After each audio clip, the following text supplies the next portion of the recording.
13 manner of striking with dagger. Okay. 13 manner of striking with dagger.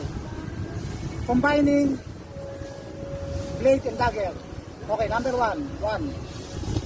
Slash. Follow up. 2. 3.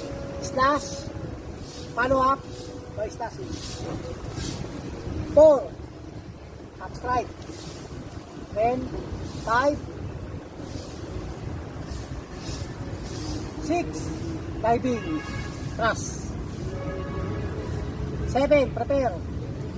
1, 2, 3. Tatlo yan. 7. Number 8. Stationary. Yan. Isang saksak lang. Oh. Ito yung posisyon. 9. 10. Slashing. Follow up. Tukod ulit. 12. 11. Saksak. Saksak. 12. Saksak. Saksak sa tiyan. Pero sa ibabaw yung itak. 13. Half strike finish.